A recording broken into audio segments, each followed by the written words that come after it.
Mom called me trash at Christmas all because I became more successful than my golden sister and expected me to just laugh. I didn't laugh. I didn't yell. I just packed my bags in complete silence. The word came out during dessert. We were having pie, pumpkin, apple, pecan, the whole spread laid out on Mom's dining room table like a magazine photo. My sister Bethany was telling a story about her new job at the nonprofit. Something about organizing a food drive. Everyone was nodding along, making supportive sounds. Then Mom turned to me. "And what have you been up to, Emma?" "Still working for that." "What is it? Tech company?" "Yes. I'm a senior product manager now. Got promoted in October." Senior product manager, Mom said it like she was tasting something bitter. "That sounds very impressive. Very corporate." I picked up my fork. "It's going well. I'm sure it pays well too. Not like Bethany's work. She's making a real difference, you know. Helping people. Not just chasing money." My dad shifted in his seat. My brother-in-law Mark looked down at his plate. "I'm not chasing money," I said quietly. "I'm building products that help people manage their healthcare." "Oh, I'm sure that's very noble." Mom's voice had that edge. The one she gets when she's about to say something mean and pretend it's a joke. "But at the end of the day, you're still just... what's the word? Trash. Corporate trash. Not like Bethany, who actually cares about making the world better." The table went silent. Not shocked silent.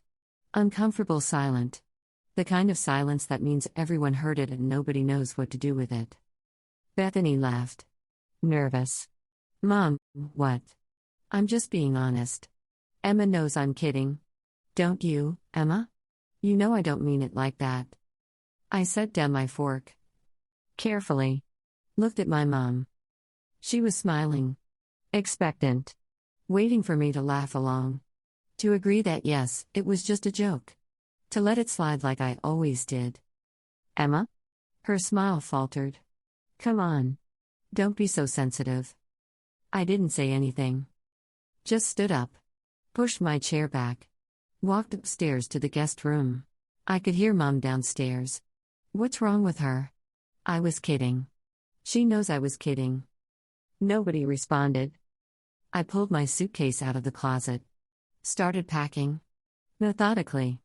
Clothes folded. Toiletries in the side pocket. Shoes wrapped in plastic bags so they wouldn't dirty anything. Someone knocked. Dad. "Emma? I'm leaving." "Your mother didn't mean..." "Yeah. She did." She was joking. No, she wasn't. He stood in the doorway. Watching me pack. "It's Christmas Eve. I know what day it is. Can you talk to her? Work this out?" I zipped the suitcase. Looked at him. "Dad, she called me trash. At Christmas dinner. In front of everyone. And then told me I was being too sensitive when I didn't laugh. She was frustrated. About what? About me getting promoted? About me doing well at my job?" He didn't answer. That's what I thought. I carried my suitcase down the stairs. Mom was in the living room now. Arms crossed. Defensive. "Where are you going?" "Home." "You're really going to leave? On Christmas Eve? Over a joke?" It wasn't a joke. "Oh my God, Emma. You've always been so dramatic. I'm trash, right? Corporate trash? Why would you want trash at your Christmas dinner?" "That's not what I meant." "Then what did you mean?" She opened her mouth. Closed it. Opened it again. "I meant that your job is. It's not meaningful. Not like Bethany's. She's helping people, and I'm not. Not in the same way. So I'm trash." Stop putting words in my mouth. "You said it. Not me." Bethany came into the room. "Emma, come on. Mom's just. She's proud of me. She's allowed to be proud of me." I never said she wasn't. "But you're making this into a whole thing. She called me trash." She didn't mean it literally. Then how did she mean it? Nobody answered. I picked up my suitcase. Walked to the door. Mom's voice behind me, "If you leave now, don't expect to come back." I stopped. Hand on the doorknob. Turned around. Looked at her. Okay, I said. And I left. Got to my car. Hands shaking. Put the suitcase in the trunk. Sat in the driver's seat for a minute trying to figure out if this was real. If I was really doing this. My phone buzzed. Text from Bethany, "Are you seriously leaving right now?" I didn't respond. Just started the car. Pulled out of the driveway. Could see the Christmas lights through the living room window. The tree we decorated together yesterday. Mom and Dad's silhouettes moving around inside. I made it 2 blocks before I had to pull over. Not crying. Just shaking. Like my body was catching up to what had happened. I sat there in some random neighborhood, Christmas decorations everywhere, families probably inside having normal holidays where nobody calls anyone trash, and I tried to remember when it had started feeling like this. When had Mom's comments gone from annoying to unbearable? Maybe it was gradual. Maybe it was always there and I just got tired of ignoring it. I pulled up my phone. Opened a text to my best friend Rachel. Left Christmas dinner early. Long story. Driving back to Seattle. She replied immediately, "What? Are you okay? Do you need me to call?" "I'm okay. Just need to drive. We'll explain later." "Okay. Text me when you get home." "I'm serious. I need to know you got home safe." "I will." I put the phone down. Started driving again. 3 hours is a long time to think. Long enough to replay the conversation 100 times. Long enough to wonder if I overreacted. Long enough to get angry all over again. Corporate trash. Not like Bethany. Don't be so sensitive. By the time I hit Seattle, I wasn't shaking anymore. I was just blank. Empty. Like I'd used up all my emotions on the drive and had nothing left. Update 1. I drove 3 hours back to Seattle. Got home around midnight. Sat in my dark apartment for a while, not really thinking. Just processing, I guess. My phone was blowing up. "Dad, please come back. Your mother is very upset." "Bethany, this is so unfair. You ruined Christmas." Mark, "Hey Emma, I'm sorry about what happened. For what it's worth, I thought what your mom said was out of line." I didn't respond to any of them. Put my phone on silent. Made tea. Sat on my couch staring at my Christmas tree, the little 3-foot one I'd put up before leaving for my parents' house. It looked sad. Or maybe I was projecting. Around 2 a.m., I finally texted Rachel back, "Home safe. I'm okay. I think." She replied immediately, "Thank God. Can I call you tomorrow? Or later today, I guess. Christmas morning." "Yeah. Call me whenever. Get some sleep. Love you." "Love you too." I made tea. Sat on my couch staring at my Christmas tree, the little 3-foot one I'd put up before leaving for my parents' house. It looked sad. Or maybe I was projecting. Eventually I went to bed. Didn't sleep much. Christmas morning, I woke up around 9 a.m. Made coffee. Sat on my couch. Tried to figure out if I felt sad or angry or relieved. Mostly I felt tired. Like I'd been carrying something heavy for a long time and finally put it down. Around 10:30 a.m., Rachel called. "How are you doing?" "I don't know. Existing." "Have you heard from them?" I told her about the messages. About Dad wanting me to come back. About Bethany saying I ruined Christmas. "What about your mom?" "Nothing yet. I think she's waiting for me to apologize." Jesus. Rachel was quiet for a minute. "Do you want company today? I can come over. Bring food. We can watch bad Christmas movies and pretend this didn't happen. I think I need to just be alone for a bit. Process." "Okay. But I'm calling you later to check in. And if you change your mind, text me." "I'm serious." "I will. Thank you." That's what friends are for. My phone had more messages. "Dad, Merry Christmas, sweetheart. We miss you. Please call when you're ready. Bethany, I can't believe you're not here. This is so awkward. Everyone keeps asking where you are." And a voicemail from Mom. I almost didn't listen to it. But I did. "Emma, it's your mother. Merry Christmas. I suppose you're enjoying your day in that apartment.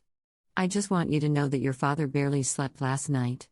Bethany is very upset. You've put a damper on what should have been a lovely holiday. When you're ready to discuss this like adults, you know where to find me. I deleted it. Around 10 a.m., Mom called. I almost didn't answer. But I did. Emma. Hi, Mom. I think we need to talk about last night. Okay. Long pause. Then, I'm very hurt that you left. It ruined the whole evening. Your father barely slept. Bethany is devastated. I'm sorry they're upset. Are you? Because it seems like you wanted to make a scene. I didn't make a scene. I just left. Exactly. You left. On Christmas Eve.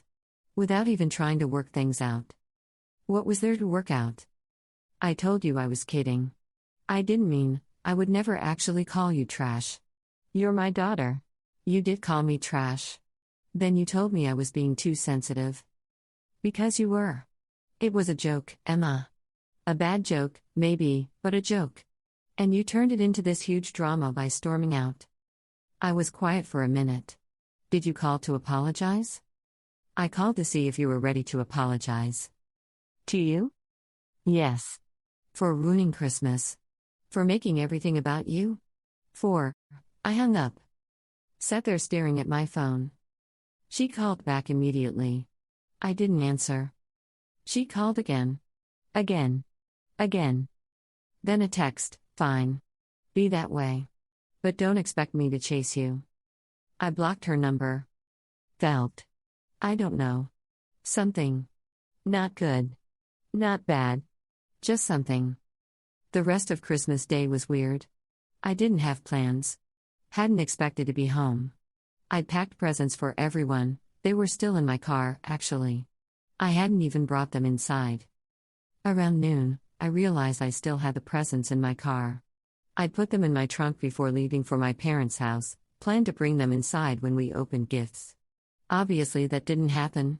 I went down to the parking garage and got them. Brought them upstairs. Lined them up on my kitchen counter. A book for Dad about World War II history. He'd mentioned wanting it. A scarf for Mom. Cashmere. Expensive. I'd spent an hour picking it out. A donation to Bethany's nonprofit in her name. Seemed appropriate. I stood there looking at them. All wrapped. All ready to give to people who just let Mom call me trash. The book I'd keep. Give it to Dad later. Maybe. The scarf went in the trash. I didn't even hesitate. The donation receipt I shredded. Then I sat on my couch and watched Christmas movies on Netflix until I fell asleep. Final update. It's been 4 months. I haven't spoken to Mom since Christmas. Haven't been back to their house. Haven't responded to any messages. The first month was the hardest. January was full of messages. Dad, your mother is very hurt. She thinks you owe her an apology. Me, for what? Dad, for leaving. For not accepting her apology. Me, she didn't apologize. She called to tell me I ruined Christmas. Dad, she's trying, Emma. Can you please just meet her halfway? Me, I left the house. That's pretty far from halfway. He stopped texting after that. Bethany sent a long email in February. About how I'm tearing the family apart. How Mom is different now, quieter, sadder. How it's my responsibility to fix this because I'm the one who left. The email was over 1,000 words. She'd really put effort into it. The part that stuck with me, Mom's been crying a lot. She doesn't understand why you're doing this to her. She made one comment, and you've turned it into this huge thing. Do you know how hard it is for Dad to watch her like this? Do you even care? I read it twice. Then deleted it. Because here's what Bethany's email didn't acknowledge, it wasn't one comment. It was 8 years of comments. 8 years of comparisons. 8 years of my accomplishments being minimized while hers got celebrated. In March, Dad tried a different approach. Called from his cell phone, which I hadn't blocked yet. I answered thinking it might be important. Emma? Don't hang up. Dad, just listen. Please. Your mother wants to see you. She's willing to apologize if that's what you need. If that's what I need? She doesn't think she did anything wrong. But she's willing to say she's sorry if it means you'll come back. I was quiet for a minute. Do you think she did something wrong? I think she said something hurtful without meaning to. And I think you took it harder than she expected. That's not the same as thinking she did something wrong. Emma, Dad, she called me trash. Then she told me I was being too sensitive. Then she called on Christmas morning to tell me I was being childish. Then she wanted me to apologize for leaving. At what point in that sequence did she do something wrong? She's your mother. That's not an answer. He sighed. I don't know what you want me to say. I want you to say that it was wrong. That she shouldn't have said it. That she should apologize without conditions. But you're not going to say that, are you? Silence. That's what I thought. I hung up. Blocked his number too. April was quieter. Fewer messages. I think they were starting to realize I wasn't coming back. Or maybe they just got tired of trying. What nobody seems to understand, or maybe they do understand and just don't care, is that trash wasn't the first thing. It was just the loudest thing. I started making a list. Not to send to anyone. Just for me. To remind myself I'm not crazy. Things Mom has said. Emma's very ambitious. Almost too ambitious. Age 23, after my first real promotion to associate level. Well, at least one of my daughters has a heart. Age 25, when Bethany started her nonprofit job. You make good money. Why can't you help your sister more? Age 27, when Bethany needed rent money. I worry about you. You work too much. You're going to end up alone. Age 28, Thanksgiving. Your apartment is nice, but it's so sterile. Bethany's place feels like a home. Age 29, first visit to my place. Do you ever think about doing something meaningful with your career? Age 30, Christmas 2 years ago. Corporate trash. Not like Bethany. Age 31, Christmas this year. 8 years of comments. Probably more that I've forgotten. And through all of it, I smiled. Nodded. Changed the subject. Told myself she didn't mean it. That I was being too sensitive. That family is family. Until I wasn't smiling anymore. What nobody seems to understand, or maybe they do understand and just don't care, is that trash wasn't the first thing. It was just the loudest thing. Growing up, Bethany was the one who got praised. Smart. Kind. Caring. Going into nonprofit work. Making a difference. I was the one who got tolerated. Emma's always been ambitious, said like it's a personality flaw. Emma's very focused on her career, said like I'm selfish. When I got my first big promotion, Mom said, "That's nice, dear," and then spent 20 minutes talking about Bethany's volunteer work. When I bought my apartment, Mom said, "It's very small for the price," and then asked why I couldn't find something with better resale value. When I told them I was making 6 figures, Mom said, "Money isn't everything," and then asked Bethany about her latest project helping homeless families. Every accomplishment got minimized.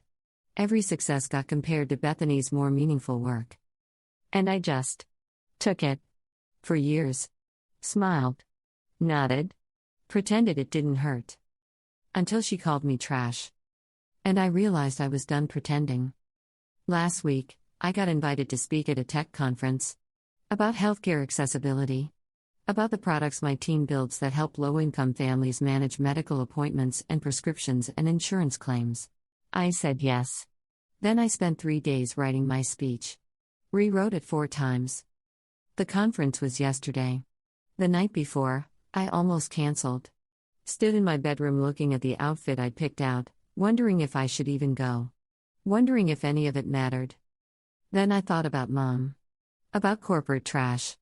About Bethany's meaningful work. And I went.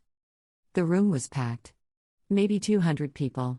I talked about our product, how it started as a simple appointment reminder app and grew into a full healthcare management system.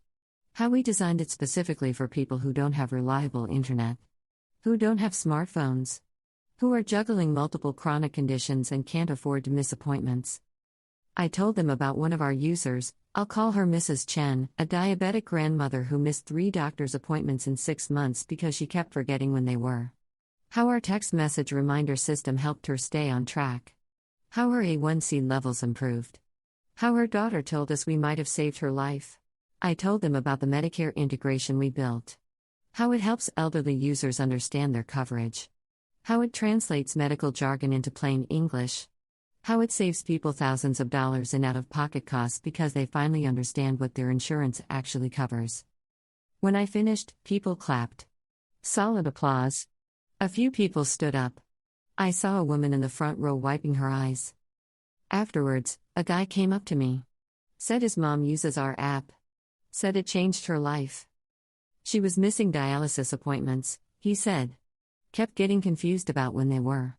Your app sends her reminders 3 times before each appointment. She hasn't missed one in 8 months. So, thank you. Seriously. Thank you. I drove home thinking about that. About Mrs. Chen. About the dialysis guy's mom. About the thousands of people using our app every day. Corporate trash. The work I do, the corporate trash work, helps thousands of people every day. Maybe not in the visible, hands-on way that Bethany's food drives do. But it matters. I matter. And I'm tired of being around people who don't think so. This morning, my coworker Sarah asked if I was going home for Easter. No, I said. I don't think so. Family stuff?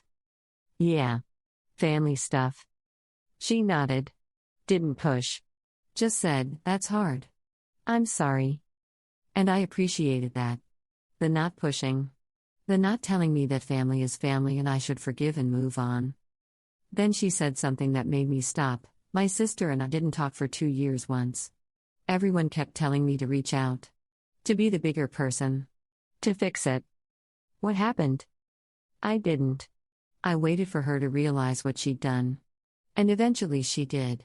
Called me crying, apologized, said she'd been an idiot. We're fine now. But those 2 years? They were good for me. I needed the space. I needed to not be around someone who treated me like that. Do you think she would have apologized if you'd reached out first? No. I think she would have let me apologize and then nothing would have changed. That stuck with me. Because maybe I will forgive someday. Maybe. But right now, I'm just existing without them. And it's not awful. It's not great. It's just different. I have friends. I have work. I have a life that doesn't include someone calling me trash and then getting mad when I don't laugh. Last night I was cleaning out my closet and found the Christmas sweater I'd worn to dinner. The one I'd packed so carefully when I left. I stood there holding it for a while, trying to decide if I should keep it or donate it or throw it away. In the end, I folded it. Put it in the back of the closet. Maybe I'll wear it next Christmas. Maybe I won't. Maybe I'll spend next Christmas with Mom and Dad and Bethany, pretending everything is fine. Maybe I'll spend it alone in my apartment, eating takeout and watching movies. I don't know yet. What I do know is that I'm not trash. I'm not corporate trash. I'm not lesser than Bethany just because I work in tech instead of nonprofit. I'm just different.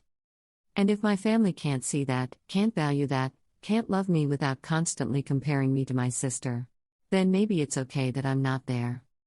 Maybe it's okay that I left. Maybe it's okay that I'm still not ready to go back. I miss my dad. I do. I miss his stupid jokes and his terrible golf stories and the way he always burns the bacon on Christmas morning. I miss Bethany sometimes too. The version of her from when we were kids. Before Mom started pitting us against each other. Before successful meant meaningless and caring meant better. I don't really miss Mom. I miss having a mom who doesn't say things like that. But that's not the same thing. Someone at work asked me if I regret leaving. I thought about it. Really thought about it.